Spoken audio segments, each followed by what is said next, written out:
Halo semua, ketemu lagi.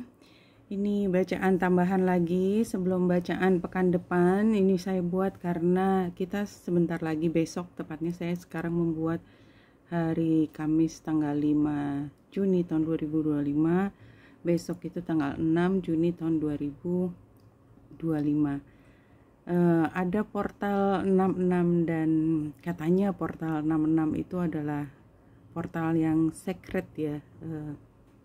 Dan kalau saya bisa cerita juga, somehow saya menerima pesan ya, langsung tidak langsung itu saya diminta untuk lebih banyak berada di rumah, dan somehow saya memang dimungkinkan untuk berada di rumah, di kamar ya, cukup waktu yang cukup lama. Jadi somehow kayak kita sedang diisolasi sebelum masuk portal ini. Tuh yang saya rasakan. Saya nggak tahu teman-teman merasakan juga atau tidak. Jadi sebelum portal 66 dari bacaan pekan yang sedang berjalan saat ini, dari yang saya baca tentunya berdasarkan astrologi. Itu Senin, Selasa, Rabu adalah hal yang terberat gitu ya. Jadi ada proses berjalan di situ, baru kemudian masuk pada hari Kamis ini, di mana kita sudah bisa mulai melihat ke depan. Jadi kalau saya baca sini, kita menemukan ketenangan dan memiliki argumen yang kita percaya adalah jawaban terhadap pertanyaan dari apapun yang kita anggap sebagai tanda petik guru kemarin, dan kemudian disampaikan atau tidak disampaikan kepada beliau artinya kita komunikasikan atau tidak kita komunikasikan kepada tokoh yang kita anggap yang menuntut jawaban dari kita. Hari ini penting untuk kita bisa menguatkan diri. Tapi kalau dari pengalaman saya memang di luar dari semua teori yang pernah saya ucapkan sendiri gitu ya, tentang bagaimana menghadapi situasi, dan saya sebenarnya dalam posisi yang lebih tenang dibandingkan kebanyakan orang, barangkali juga karena usia dan pengalaman. Tapi somehow hari Senin, khususnya hari Selasa dan Rabu, saya merasakan energi raw-nya saya kayak muncul lagi gitu ya, Tapi kalau kita lihat, memang kita tuh sedang dibersihkan, tanda petik. Artinya apa?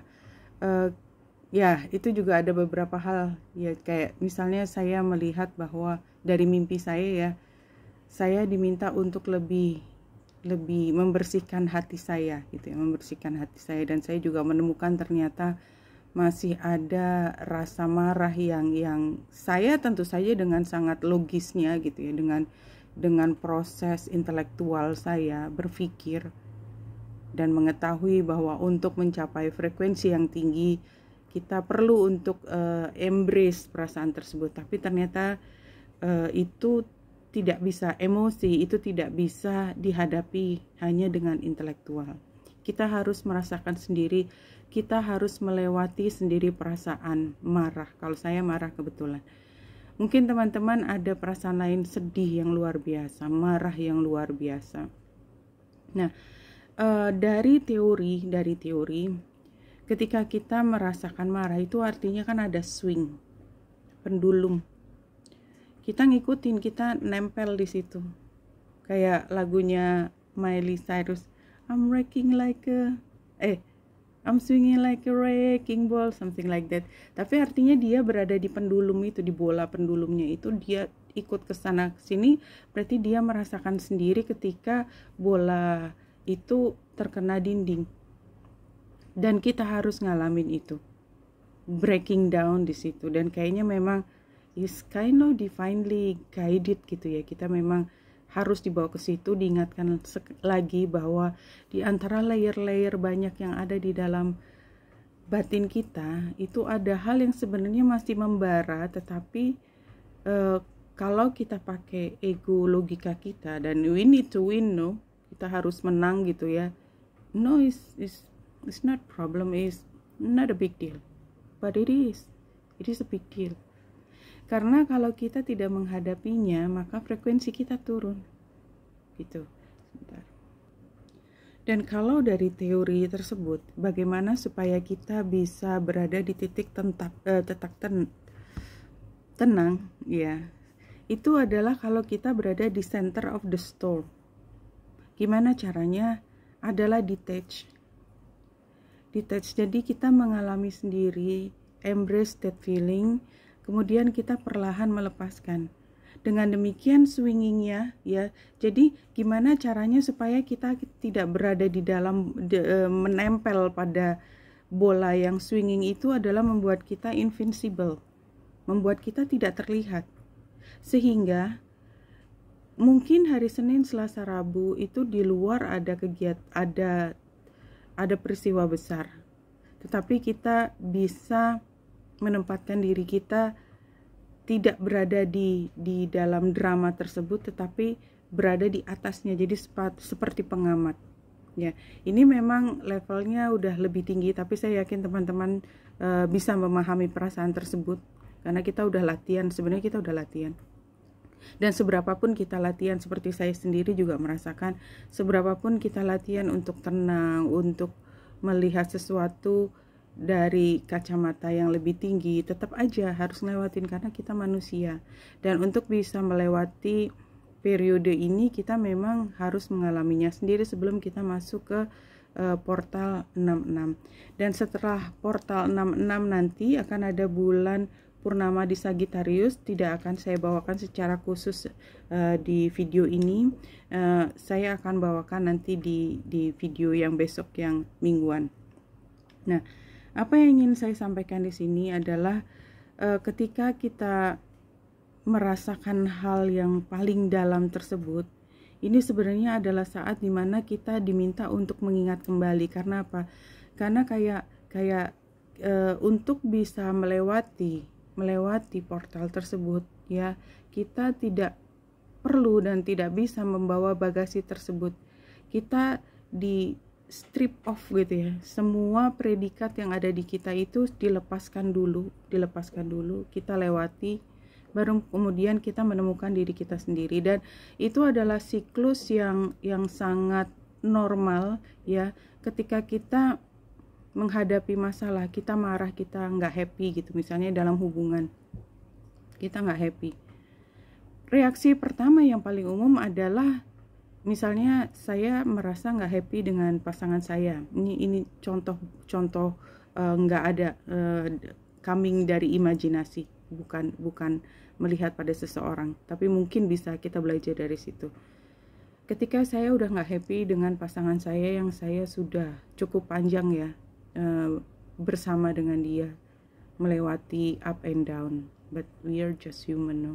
Kita mungkin bisa berbeda, dan kita selalu toleransi, atau sebaliknya dia toleransi ke kita, sehingga ada saatnya dimana bitterness is higher gitu ya, lebih dominan daripada sweetnessnya. Kemudian kita ngomong, yang pertama kita lakukan biasanya adalah double down. Oke, kalau kita masih bersama dan masih ingin bersama gitu ya, tetapi kita udah nggak bisa ignore lagi, kita nggak happy di sini. Oke, kalau gitu gimana kalau kita mulai punya pet bersama, punya sesuatu yang mengikat? Gimana kalau kita punya anak sekarang, kayak gitu? Itu respon yang biasa. Jadi berpikir bahwa dengan ada satu hal yang mengikat, itu akan solve the problem. Tapi problem yang sebenarnya itu kan ada di dalam diri sendiri gitu loh, di dalam diri sendiri, sehingga akhirnya dilewatin itu. Tetapi kok setelah ada hal tersebut yang kita anggap sebagai solusi, kita baru menemukan lagi ternyata itu tidak menyelesaikan masalah, dan kita semakin miserable gitu, semakin miserable menghadapi situasi ini. Maka cara untuk keluar dari rute tersebut adalah kita tidak lagi masuk ke dalam loop habit yang sama. Jadi katakanlah, kalau biasanya kita mengatakan iya, don't say yes now. Kita bereksperimen sekarang. Lakukan sesuatu yang berbeda. Tapi untuk melakukan yang berbeda, itu membutuhkan kekuatan yang besar dari kita. Karena kemudian kita kan harus mampu menjelaskan why. Tapi the only way untuk kita break through dari rute dimana kita sudah setiap kali nabrak ke tempat yang sama dan gak happy, dan kita ingin keluar dari situ, maka memang kita harus membuat hal yang berbeda mulai dari kecil. Misalnya break free dari diet kita ya. Saya ambil contoh yang lebih ringan. Biasanya saya beli hal yang kesukaan saya gitu ya, keripik, semua orang pasti suka keripik, macam-macam itu yang rasanya juga macam-macam. Saya ingin break free dari itu karena saya tahu bahwa itu nggak sehat. Tapi kemarin saya pikir nggak sehat juga nggak apa-apa, toh nggak banyak-banyak amat gitu ya. Yang penting saya happy gitu. Saya happy, tapi happy-nya adalah pelarian dari perasaan tidak senang di sini. Dan sekarang saya udah punya determinasi kuat untuk mulai diet yang lebih sehat, yang beneran gitu. Maka saya belajar untuk, saya masih beli keripiknya, tapi saya mulai memastikan saya membeli sayur cukup banyak, dan saya mulai merebus atau steaming itu supaya menjadi cemilan saya. Berhasil atau tidak banyak hal yang menentukan, tetapi saya sudah mulai berani keluar dari situ. Itu yang dimaksud dari kalau tadinya kita biasa ngikutin alur pendulumnya itu, maka kita berusaha untuk tidak berada di pendulum, kita kasih jarak, kemudian kita berada di tempat yang tenang. Nah, di tempat yang tenang itu kita akan merasa sendiri nanti, karena kita harus mencari sendiri alasannya, kita harus memproses sendiri. Kalau orang lain kan pasti kan responnya, kamu kenapa sih gini? Terus berharap bahwa kita bisa menjawab dengan lugas, dan kita juga berharap bisa menjawab dengan lugas. Tapi kan enggak, prosesnya itu sangat rumit di dalam kita. Itu membutuhkan keberanian untuk membuat perubahan, keberanian untuk menyatakan bahwa saya punya alasan, dan gak bisa, ya gak tahu, pengen aja. Kadang-kadang itu gak cukup gitu, gak cukup buat kita, gak cukup orang lain. Tapi kita juga udah gak tahan berada di rute ini terus menerus. Nah, makanya itu dulu yang pertama dilakukan. Begitu kita menemukan satu hal ternyata bisa menjadi tanda petik untuk solusi kita, maka kita ikuti. Perubahan itu terjadi perlahan-lahan, tidak bisa enggak. Dan perubahan itu membuat kita menjadi sendiri. Itu yang paling berat di kita. Karena perubahan ini, kita punya kebiasaan kan intertwine dengan orang lain. Nah, kadang-kadang kita merasa bahwa sendiri itu sepi, sunyi, dan menakutkan. But it is not. There is the most powerful moment adalah ketika kita stillness sendiri. How do we find that? Dan itu adalah hal yang paling sukar buat saya, mungkin teman-teman juga. Kenapa? Karena saya punya mind, saya punya pikiran itu udah terbiasa untuk selalu bergerak. Saya harus dapat stimulasi intelektual, stimulasi penginderaan yang banyak untuk saya bisa bernapas dengan ritmenya saya. Dan saya harus mengubah untuk menjadi lebih tenang, stillness, quiet, silence. It's so difficult. Tapi saya belajar bahwa dalam kayaknya udah lebih dari sebulan, stillness, a moment for yourself, ngalamin sendiri stormnya kita, menemukan kembali caranya, kemudian gagal mengikuti cara kita, mencoba lagi dengan cara lain. Itu adalah pelajaran yang paling berat yang harus kita lewati sekarang sebelum kita masuk sepenuhnya nanti ke dimensi di mana kita benar-benar sudah berada di atas semua drama, di mana emosi itu adalah bagian dari diri kita, tetapi kita tidak dikendalikan oleh emosi kita. Ketika kita memahami banyak hal di sini, tetapi yang lebih tinggi dari apa yang kita pikirkan adalah wisdom. Ketika pemaafan itu bagian yang kayaknya lebih mudah diucapkan daripada dipraktekkan. Ketika mencari ketenangan batin itu tidak hanya teori, barangkali itu yang kita perlu untuk siapkan sekarang. Aku sudah nyiapin beberapa deck ya, mudah-mudahan sempat diambil, tapi saya mudah-mudahan tidak lebih dari 25 menit. Yang pertama dari ini, The Romance Angels, dan seperti biasa saya ngikutin the flow dari pikiran saya. Ini sudah keluar 3. Yang pertama adalah soulmate. Kayaknya soulmate ini adalah hal yang penting untuk kita pahami sekarang, apapun bentuknya. Seberapapun kita menolak untuk menemukan kembali. Jadi ada sebagian yang sangat rindu di ucapan, di pikiran ya. Saya ngomong di ucapan dan di pikiran. Soulmate, kalau di level soul, barangkali kita memang sangat rindu, tetapi kita belajar banyak tentang trauma, sehingga memang soulmate itu who needs that gitu, tapi universe itu menyediakan soulmate buat kita apapun bentuknya. Nah, barangkali ini juga termasuk hal yang penting untuk kita sadari sekarang, soulmate. Kemudian yang kedua adalah getting to know each other, ya, memahami sebenarnya kalaupun soulmate-nya itu ada di depan kita, apapun bentuknya, teman, sahabat, kekasih, atau hanya tokoh di internet yang kita ikutin, tapi dia memberi insight kepada kita. Kita perlu untuk lebih mengenal apa sih sebenarnya dari mereka yang begitu menarik hati kita. Begitu kita paham apa yang menarik di dia, itu sebenarnya adalah refleksi dari apa yang terjadi proses di dalam kita, apa yang masih kurang, apa yang masih diperbaiki, yang perlu diperbaiki dari dalam diri kita. Gak apa-apa, you don't need to answer that saat ini. Chemistry, somehow kadang-kadang kita berpikir bahwa kenapa orang lain bisa attracting someone so yang kita bikin envy gitu ya. Kenapa saya nggak bisa? Kenapa saya selalu attracting someone broken? Iya nggak teman-teman? Rasa nggak?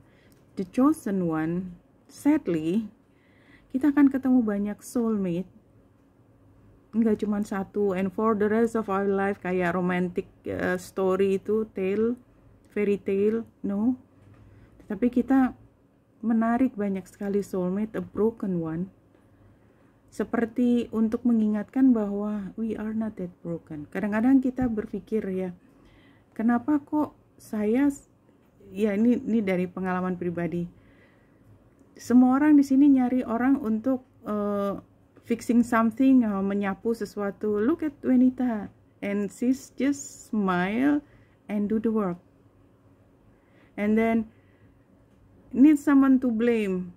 Look at me, and I say, okay, I take the responsibility. I do something.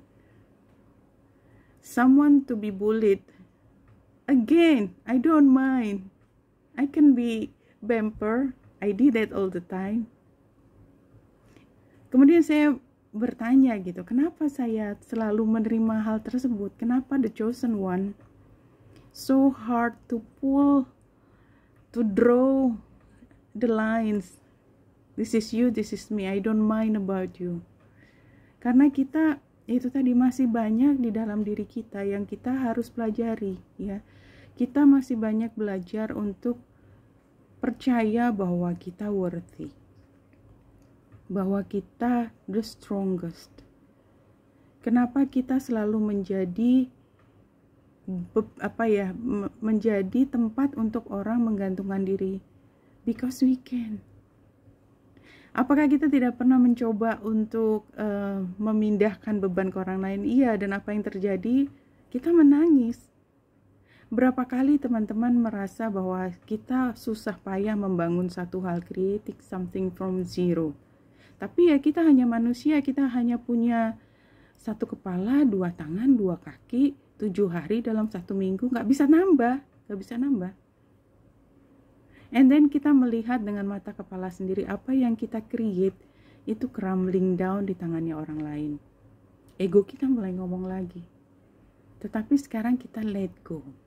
Chemistry, yaitu jadi chemistry, orang-orang yang datang kepada kita, soulmate yang datang kepada kita adalah yang broken, yang hanya butuh kita kalau mereka hanya ketemu dengan kita hanya kalau mereka butuh.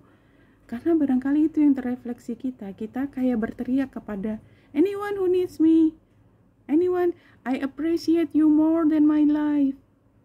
Sekarang kita belajar di situ dari chemistry ini. My life worth more than that. Saya udah belajar sacrifice buat semua orang. Saya bahagia. Tidak ada satupun yang saya sesali dari semua pengalaman tersebut. Betrayed, ditipu, di taken advantage of. Karena apa? Karena willingly. Tapi sekarang saya belajar, the past is in the past. Sekarang kita mulai fokus, karena the most important thing in our lives is ourselves. This is so beautiful ya. Kemudian saya ngambil yang kedua dari Magical Time seperti ini. Kayaknya satu aja, kecuali memang ada yang loncat ya. Atau kalau mau nambah di tengah jalan, doesn't matter.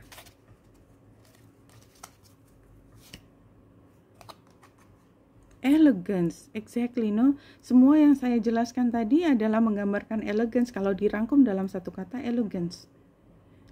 Look, gambarnya adalah swan, angsa itu kan cantik, elegance, beautiful, loving, gracefully. Ya, coba saya baca. It is found in the beauty of nature, the lotus waiting to bloom. Be the swan on the water and glide. Ya, ini kayak sering dengar itu yang dari India, yang Mother Teresa. Kita mungkin melakukan sesuatu dan kita tidak dihargai, tapi tetap saja lakukan. Kenapa? Kemudian kita sering mengatakan sesuatu dan ternyata kita ditipu, tapi tetap katakan. Kita sering berbuat baik, tetapi nggak ada yang appreciate dengan kita dan kita dilupakan dalam waktu sekejap. Tapi tetap bantu. Why? Karena pada akhirnya yang kita lakukan adalah bukan antara kita dengan orang-orang tersebut, tetapi kita dengan Yang Maha Kuasa. So, there's nothing is lost by being so graceful, being so elegant and beautiful. Kayaknya itu jawabannya. Thank you for the answer. Saya ambil lagi dari sini ya, dari kartunya nggak ada namanya, tapi ini sangat worthy. It's okay. Ambil satu kartu.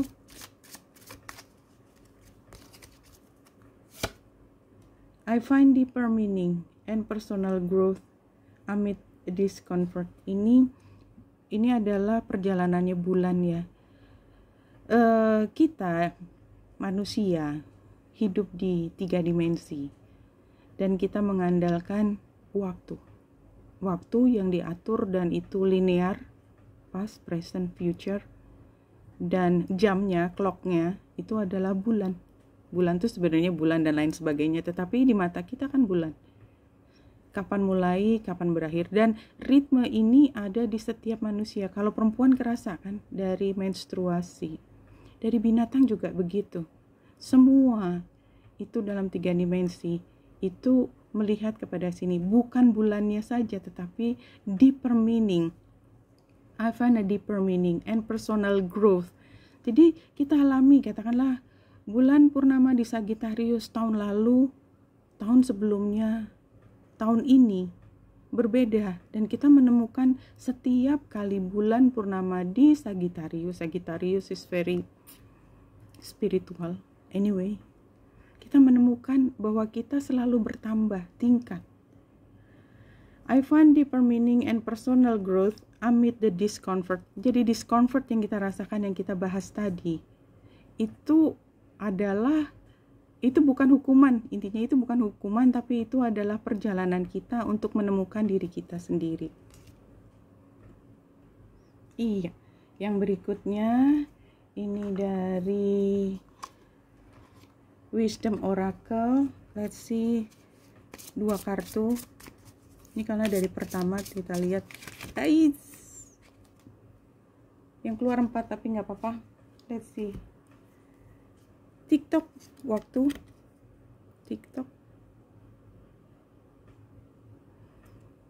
Kemudian higher power.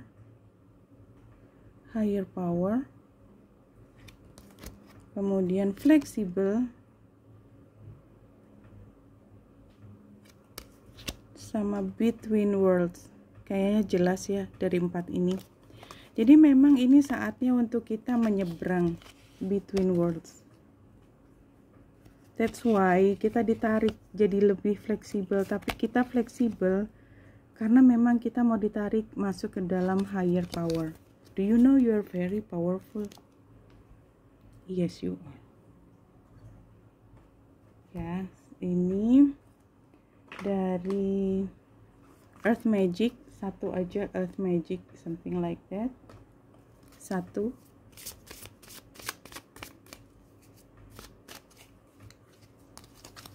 Sebentar.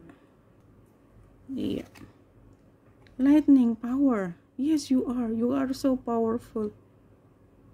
Dan ini sedang diaktifasi, lightning. Leave it or not. Oke. Ini termasuk deck yang tricky buat saya karena it's so hard to remember, tapi nggak apa-apa ya, sambil belajar sama-sama. Animal. Nih. Animal Spirit Oracle. Tapi ini kartunya cantik banget. Starfish. Apa yang kita lihat dari Starfish? Let's see it together. Ya. Ini air nih, elemen air, tapi kan starfish, namanya juga starfish.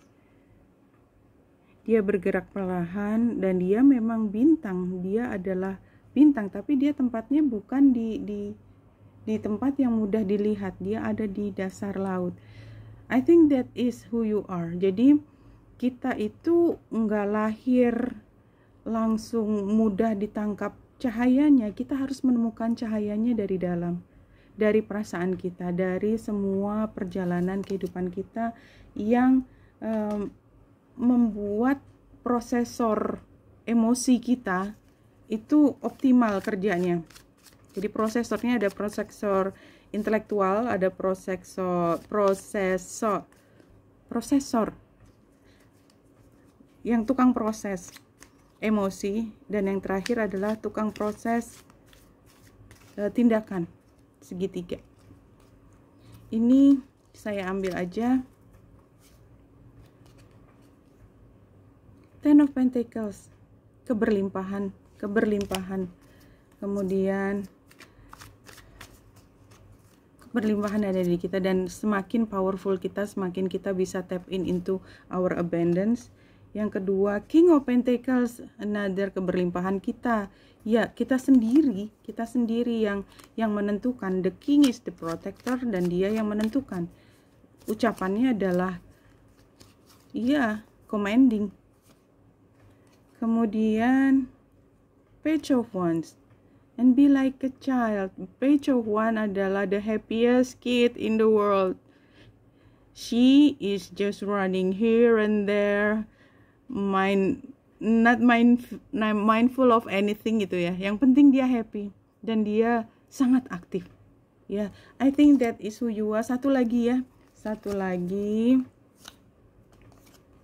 Ini perjalanan, Six of Swords. Perjalanan ke arah tersebut.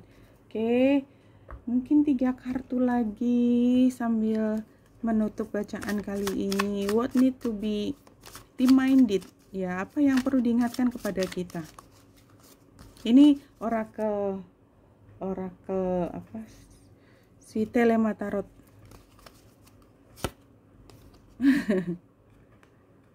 Knight of Pentacles. Jadi Knight itu dia pekerja. Ya udah, nggak apa-apa, yang penting kita kerjain apa yang ada di depan kita kerjakan. Nih 3 kartu untuk mengingatkan kita. Yang kedua, Ten of Wands. Ini sama, dijalanin aja semua apa adanya yang diingatkan kepada kita.